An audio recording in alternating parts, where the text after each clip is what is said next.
So, well, let's start with just your personal background and your path to priesthood, starting with seminary and then your assignments, and then we'll go back to Ascension. But let's just get that started. Let's Okay. get that out of the way Well, it's first. hard because it all really is wrapped in one. My whole uh, going or journey towards priesthood, because it really did start here at uh, Ascension Parish. So as a young kid, being very involved, my mom, who's in liturgy, was on the liturgy committee, and then me, who was altar boy from a little kid, and then was slide boy. Placed, pressed little buttons as the mass was going on, and there's a little screen. The screen would open up, and I would have there would be slides. But then it moved into where I wanted to do more, basically, for the church. I don't know, there was just something inside me. It just kind of motivated, saying, we're lost. Us kids are lost. So when I was a teenager, that's when I was starting to, an idea, say, we need something here so that the kids can feel like they're a part of the church. So I basically, was with a group of friends and with Tony and Edna Constant. He said, "Yeah, it's time for it." So we moved together for to get a youth group here going. But that led me to another whole part of my life where I went to diocesan work. So I was on the diocesan youth council for about 3 years, and during that time, I was chosen out of 6 people in the diocese to go to Rome to represent the youth of the diocese in 1984. And it was a very powerful moment in my life because I got to meet John Paul for the first time, as well as Mother Teresa. So, and I was actually one of her bodyguards. So during one of the events, I had to hold everyone back as she walks by. But it was a life-changing moment at that point. John Paul, at one of our events, said, "I'm talking right now to you, all young men. I am talking to you." And he basically said, "I want you all to become priests." So that's kind of where the bug was put into my head, was as a possibility. So it was a very transforming day when I was in St. Peter's Square with the 300,000 other young people from around the world. So that started putting me towards maybe a direction, or planting the seed, I would guess you would say. We need that these days, plant a seed.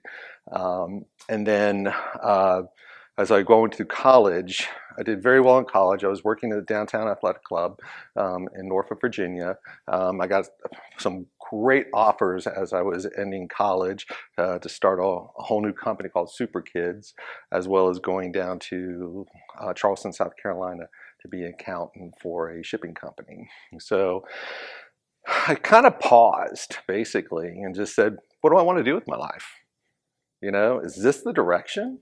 I have this little bit of a calling that says, hey, what's this priesthood all about? So I said, you know what, if people are asking for me now at this level to work, they'll be there for me a year from now. So let me go and test the waters. And that's when I kind of made that movement to move into to explore the idea of priesthood. So in the diocese, it was interesting. I don't know if it was a checkbox they did or something, because everybody I knew was that I worked with, and the diocese was on a panel that I had to go and interview with, and so they were just throwing out questions and everything, and just getting me to answer, and kind of figuring out which school to basically put me at if they accepted me. And so after the finished of it, they sent me to St. Mary's Seminary in Baltimore, Maryland. So that's where I did 5 years there. So, and it was ups and downs. I wanted to leave the first year, and they actually, I was ready to head out the door and said, sorry, that's not for me. They sent me to a little church in Radford, Virginia, St. Jude, Hopeless Causes. I wonder if that was a reason they sent me out there. But I met Tom Magri, the priest, and that changed my whole view of my whole direction of my attitude of going back into school. He's basically was very energized. He's like, you're not going to be a seminarian the rest of your life. This is just a process. And so he said, this is what you're going to be doing. So he goes, enjoy. I'm not going to tell you what to do. You just get involved with anything you want at the church.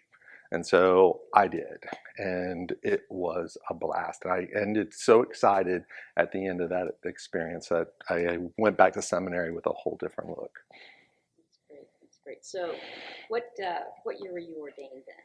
I was ordained in 1994, a priest. And tell us then about your first assignments. Actually, my first assignments in the seminary, you do a pastoral year, and I'm very dyslexic, so very highly dyslexic. So it was better for me to stay and finish all my academics. So I'm probably one of the rare people, seminarians, who got to finish through their entire school academic year and then do their pastoral year after they graduated. So after I graduated, two things happened.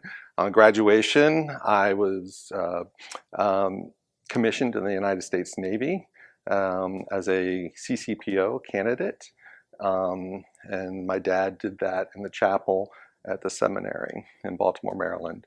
And then I was assigned to St. Mary's in Richmond, Virginia. So at that time, I was the largest parish in the diocese.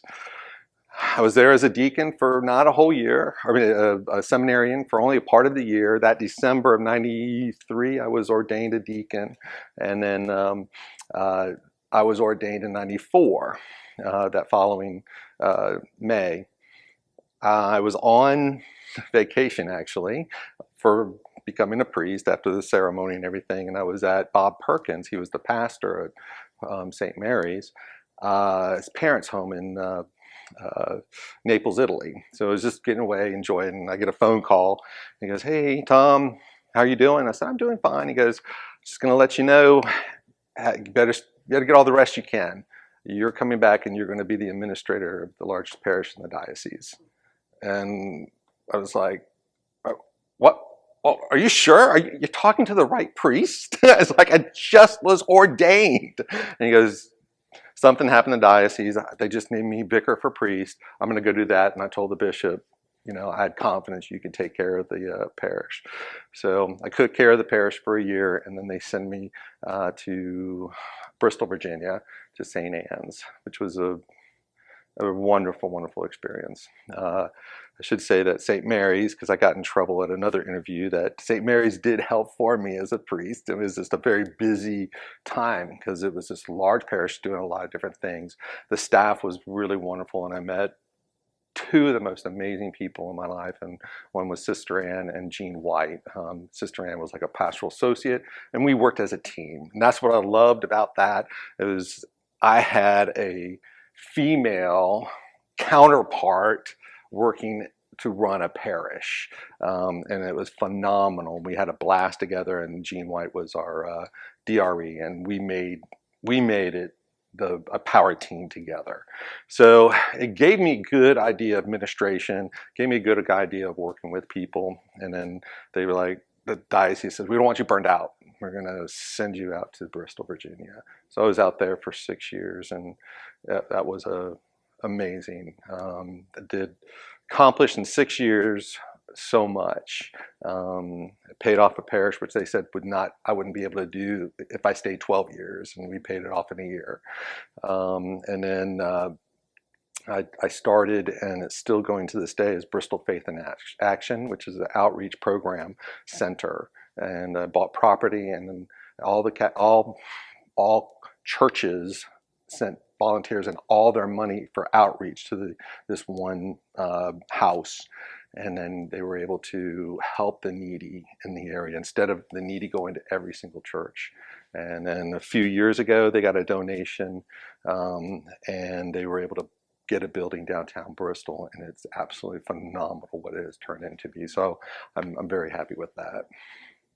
And then I went down to here in Virginia Beach to Holy Spirit, getting everything, make sure I get the right names, Holy Spirit, and I was there for 2 years. Great experience. I followed Tom Ianucci.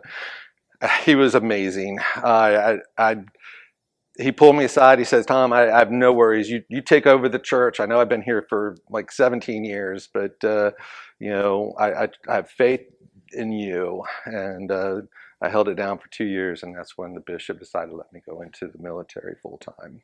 So, and I left in 2003. You left the military? No. I left for the military For in the 2000 full Okay, time in 2003. And that's what you're doing now too. I am. I'm an active duty chaplain.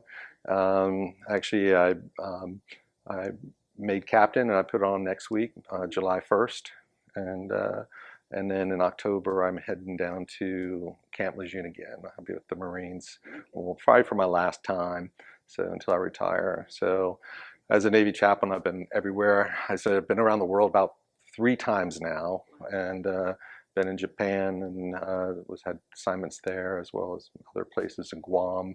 And I was on Coast Guard at the Coast Guard Academy for 3 years.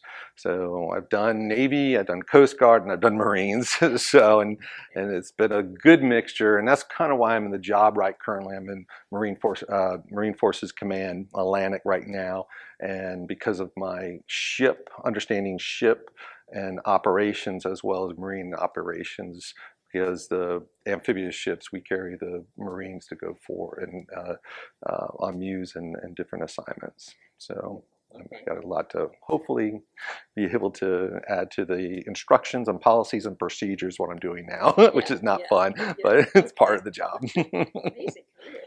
Okay, let's bring it back to Ascension now and talk again about the youth program. And what were some of the activities that the youth did? Well, that's go back a long time now. Mainly it was just getting together because we were just forming everything. So we were trying to figure out, what do we really want to do? Also, I was helping out other parishes that were in the area to do the same, because during that time, it was just evolving in this area of really getting anything done for young people, because this area is so transient. So you're in and out, and there's a lot of things you do at school. You have soccer, you have football, you've got all the different basketball, different things to be a part of. But we just never felt like we had a place here at church, our churches. So we basically came to gather information for the first part. We did just sort of what were they, kind of like party events, just to get folks together in the church and come up with some ideas. What do you want to do? Our biggest event was a area for, I think, just before I was kind of left and Ascension, went off to college. Is we did a biggie, what do we call those things, it's an event day with all different games and things that all the parishioners, all the parishes were all involved in. It was like a contest between them all the different parishes. So that was a lot of fun. And I wish I could remember, there was another girl who was really involved with that, and I wish I remember her name, because we just had a blast just putting it and forming it and watching it come together. And we just kind of looked at each other and we were just like, this is it. We did it. We got something for the youth. And our hope and our prayer was it was going to basically stay and be fruitful from then on. And so far it has. So that's really been a blessing. Another big project is out in the Middle Island, which was a controversy with Father Dale. He didn't want us to do anything.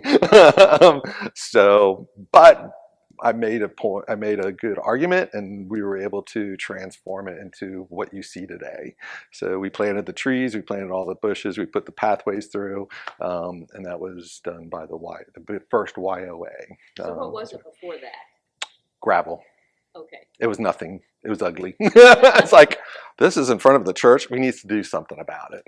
And everybody from the Masons parking lot would come through, and you just kind of walk across it, and you just like a gravel. So there was not any kind of like a pathway through it. So we're like, let's put a walkway through, and then let's make it look beautiful. And actually, the trees are absolutely fantastic. They're out there now. They're taller than the church itself. But it accents it nice. So at least we can say we care. And if anybody found out, there's like, wow, youth are involved. Youth care about their faith and church and take pride. And that was my goal. Okay. Now, in the beginning, you talked about how, the path that you were on and how it started here and so forth. Can you go a little deeper with that, about the kind of impact involvement in the church had on your heart that got you headed toward vocation? Well, it really was for the Church of Ascension. I always go back to that, the community. We were built as on the base of community, and it was a very different style. We started out over at St. Gregory's, and then Bishop Sullivan said we want a new church, and Father French gave a talk over at St. Gregory's, and he says, I'm building a church, and if you live in this zip code, you have to come with me. So we were one of those who had to come with him. But what he did was he transformed a community, he transformed a church into a community. And that's why I think I'd wanted to take it that next part is where we fit as youth in this community. And the faith that you see in the people's faces was powerful. When you become a priest, the way I view it is, yes, it's a calling within, it's a calling from your bishop, but your community better call you also, first and foremost. And I did feel my community call me forth to priesthood out of the experience of what I'd done with being a part of Ascension and all the activities and just watching faith come alive in people and how they enjoyed celebrating. And I think that was the new model of Vatican II, was to get us into that we are a part of this, we are alive with church, with faith and religion, and we're proud of it. So being in this area, we're only 2% Catholic, so it's sometimes you fight for that understanding. Catholic is Christian, and Catholic's okay to be a part of, being in the church, a part of the church. So, but I always come back, and it's the most live people I ever have to be celebrating with. Everyone sings, everyone enjoys it, everyone moves forward to listen when you speak. It's absolutely phenomenal. And so this transformed my life in understanding that it's possible to be a leader in the church. And I had to figure out what kind of leader. Do I just be a youth leader? Because I loved it. And went on to diocesan, like I said, youth ministry. I was on the bishop's committee for over 10 years for youth ministry, all the way through college and up into seminary. So it definitely was an amazing event that would say that really spurred me into saying this is possible.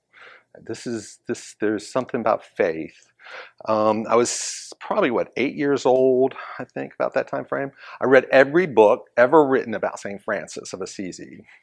So, and I knew it inside and out, almost every book.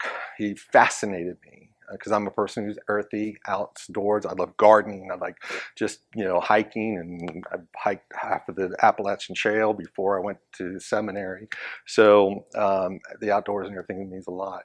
But in its writings, what I did was I came up with my own motto, basically. At that early age, I had my own motto of do what is needed, and it leads you to do the impossible. And anytime we go and reflect, we should look back on our life and go, wow, I did all that. That's amazing. And to me, I would do that, but I would go, it's amazing, but God helped me. And I would never have been able to do it if it wasn't for my faith. So in everything that I did, it seemed to be amazing what I would accomplish. So just doing what I felt was important for a community, for family, for anybody. And I just looked at that, at the needs of people and the needs of the community, the needs of where we are at this point in our lives, and attack it. And then look back going, God led me there. And I had to be there to do that. So, so I think St. Francis has always been a part of my, my life. But I didn't take it as my confirmation name. So I took Thomas. And they was like, that's your name. I was like, yes, but you doubt a lot in your life. So as through the process, I'm a person who I need to touch Christ's hands, his feet. I wanted to say, if you wanted me to do this in my life, you come and you show yourself to me. And it really happened in the seminary when I came back. My parents were coming back from California because my dad was stationed out there. They were moving back into the house, and I had lived in their house in college, and everything I owned was there, everything. So I called my brother and my sister saying, I'm going to come home and I'll take care of getting rid of everything. So I walk into the house, totally empty. And I just stood there going, this is my life. And I sat on the floor and I started crying. I said, you did this to me, God, didn't you? He said, you took everything away. So I wouldn't have that to go back to, because I only have what's forward to look forward to. Don't look back, he said. Look always forward, and you'll be happy, and you'll be fine. And then I called my brother and sister saying, what'd you do with my stuff? Oh, it's great. It all went in one day. So it was like, great. So that really kind of changed when seminary for me was, this is God is, every time I stop and wonder and doubt, God says, you're on the right path. Trust me. And that's hard. It's not the easiest thing to do, is trust God when you don't know what the future is going to be. And that's why I said do what is needed, because he says, I just want you to do what's right here and now. Don't look at her. That'll take care of itself. And you'll look back and you'll be amazed on what you have accomplished. And it's never me. It's always all the other people that support and help me make things happen. And I don't know if it's off my energy, my electricity, but we make things happen, and it's always a lot of fun in the name of God and Christ. I mean, how many things in your life can you say that? You know, like, I'm doing hopefully what God has asked me, because I'm following he hasn't left me behind yet. He's still pushing me and making it amazing. So that was pretty wise insight for a teenager at that point. Exactly. I think the only thing I wanted to mention, then we'll see if they have some questions too, but let's talk about the importance of youth ministry today as part of parish life. Yeah. I want to address that a little bit. Well, it's vital. As being a chaplain in the military, it is very vital for the youth, because mainly what I work with are 18 and probably 26, 27-year-olds. And I call them my boys and girls because they're so much younger than me, but they're all searching for faith. And our young people are searching for faith now. But they're in a very difficult place in their life, is because they have so many different voices pulling them in different places away from God. And I think we need to somehow reach out, and I think we have to have places for our youth, our young people, and young married couples to come and feel comfortable to know that their faith means something in their life, and that there are other people also struggling to live this. In the military, our young people, they choose another option of, when things get tough, is suicide. And I deal with a lot of that in my role. And I just actually had 2 suicides. I just came from my command coming over here to this interview. And that is also the number one probably issue throughout this entire year, because I've been preaching at the different parishes I've been at about how do we take care of our youth. They're vulnerable, and they're the ones who are choosing, suicide over life.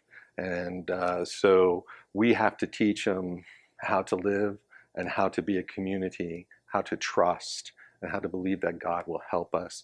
And they have to believe in the people that are around them, so that they can help them through whatever they are going through.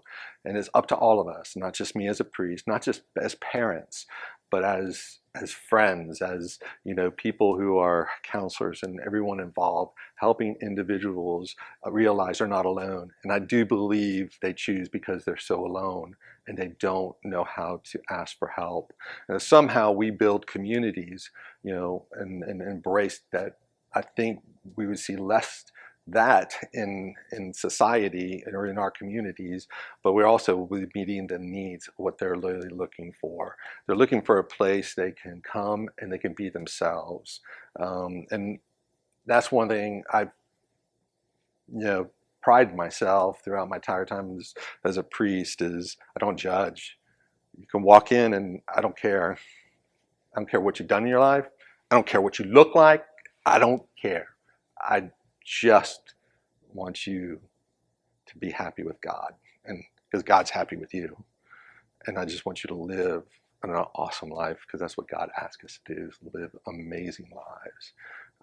And if I can help that, if a community can help a teenager, a youth, bring out the goodness in them, bring out their love, bring out their uniqueness, it's awesome. I was different.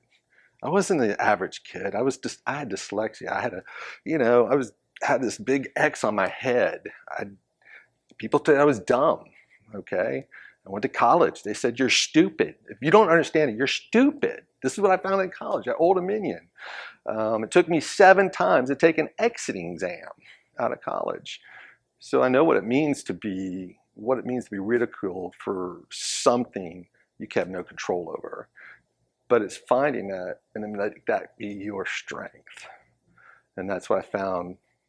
I have dyslexia because it opened up another door for me in a way I never thought it would. So it actually became my strength, because I've got a really good memory. When people talk to me, I remember what they say. So, and that's very important in my line of work. So if we can find everyone's uniqueness and embrace it and love it and say, you're going to be awesome. And we do it in an environment that's caring and loving, but that is Christ-centered, we will make so much difference in this world today. And I think that, if I go back, would probably be the reason I wanted to start a youth group. Maybe I was the odd one. I needed the place. And so someone had to start it. And maybe that's God first putting that seed, and trust me, and look what it is now. So it's powerful, but you got to allow it. You have to let God. And I'm afraid kids listen to other voices on the phones and on media and to their friends, and they're not listening to their heart. We all have God a part of us. Stop the noise, and you'll hear what God is asking of you, and then do it.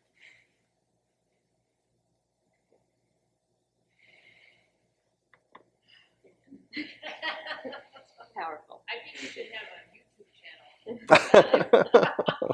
Oh, thanks. So he said so much. Is there anything we need to go back to expand upon? Or I think, there is, I think, with this COVID, there's good points and there's bad points about it. The good point is that you don't have to stay in this church. You can go to church in the middle of the country, to the West Coast. You can pick up church in Europe or in Japan, and you can see the different styles and you can see different things. And that's what I've heard from young people, is that they love that opportunity of not just being bound to this church. And they say, you know what? Church is huge. And we forget that sometimes. But there's also different styles.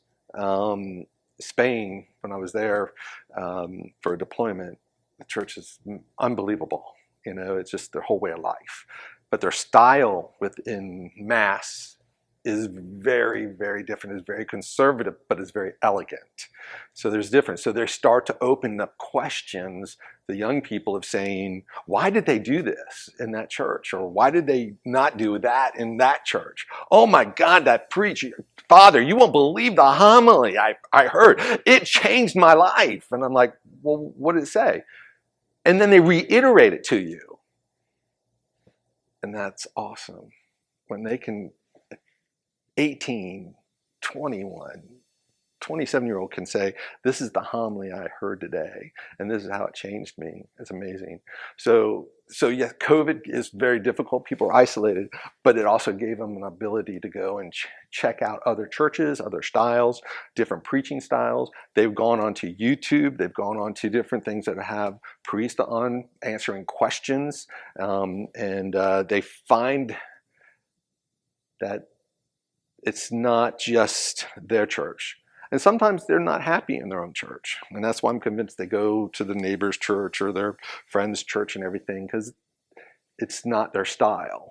But all of a sudden, they start seeing other styles and saying, I fit in our own church. I don't have to go to a Protestant church or a different kind of church.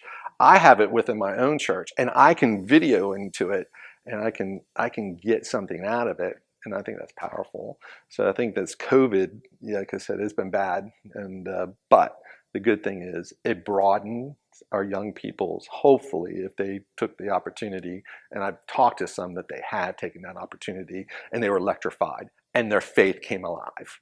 You know, you're like, it's on a track. We got to figure out, what can we do different now? Because of all this media that we've just, figured out through this time of COVID, how can we use it at the Catholic Church to our benefit to be able to really touch in the hearts of our young people? Because that's where they are. That's where they live in. They live in cyberspace. Where are we? Did we make it yet? We're on the edge. We still have a long way to go to touch them through media. And once we capture that, it's going to be amazing. When I was at the academy in, 15 years ago, I did something interesting. All the kids had cell phones. So I took all their cell phone numbers and I put them in my phone. So I do mass text, or I would do some way of connecting. And we had Protestant ministers who also served up there. And they were like, how come you get all this information so fast? Oh, I don't know. I was just like, boom, text, boom. My Catholic community knew. And I got the responses back. So it was connecting. And it is all about connection. How are we going to connect with our young people and make me real to them? As a priest, as a leader of the community, how do I become more real to those individuals that I'm serving? So I try to come up with new ways all the time to be able to allow them to know I'm right there. Ask me a question. And that's the beauty of it. People will text me all the time now, even after I've left. Hey, Father, I have a question. Oh, it's like, thank you, Jesus, you asked me. I am the happiest person when I see that. I have a question. And I'll either have the answer, I'll get you the answer. Any of the people I counsel, I take their number immediately, so I know that I can get to them and say, how are you doing? And you know what? Just that text, how are you doing, makes them feel someone cares. So somehow there is something with the cyber world, electronic world, that if we can use really better, we can really tap into our young people so they don't feel that they're alone. And I don't know how to do that yet, but I'm getting little pieces of it. Families do it to a small extent, and they need to do it also. Parents, I think, do more hovering with it than allowing it to be a tool to say, I'm sharing their life. And it's allowed them they need to be ones the kids go to their parents to ask the questions, not me.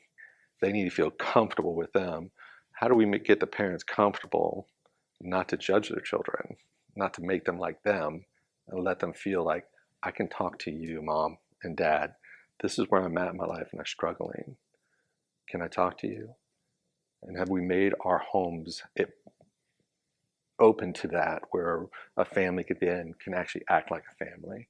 I'm very fortunate. I love it when they come and talk to me, but I love it when they go talk to their parents. I was out in the middle of the sea and I was helping a young man through some very hard times, and he had a very hard relationship with his family. So he hadn't spoken in years, and I said, okay, I want you to do something. You have homework. You got to call your dad. So a couple of weeks went by. I hadn't seen the sailor. I get a phone call in the middle of the sea, and he said, hey, this is so-and-so. You talk to my son. I want to say thank you. I said, what? Why? He goes, because you told him to call me, and I was waiting 3 years for that phone call. He goes, my life's changed, and I think his life will change too. We all want to be a part of a family, part of a community that cares and loves us, no matter how bad it is. Fix it. We move on from it as adults. We try as adults with our children, and sometimes we screw up. We make mistakes, and you have to be honest with your children saying, I wasn't the best person, but I'm here for you now because I also made mistakes. And together we can make good decisions together as a family. Come to me with all your burdens. Come to me with all your heartaches. Come to me, and your burden will be light. Who said that? Christ. But he asked us to do that for him. You heard about the YouTube thing. Well, hello, Ascension. It's 50 years, amazing 50 years. And it's great to be a part of the journey that I've seen myself, that Ascension has become a community of love, a community of excitement, a community that sings together, and that is amazing. And you still have it from 50 years ago until today, because I was there 50 years ago when this doors opened for the first time, when they first laid the brick on this church. I was there sitting on top of it, and I've enjoyed every moment of it. And I think everybody out there who's a part of this community probably loves it just as much as I do. So thank you, and have a wonderful celebration. I wish I could be with you. I'm just not sure I'd be with you at the celebration, but I definitely will be there in spirit, because you have the Spirit alive here.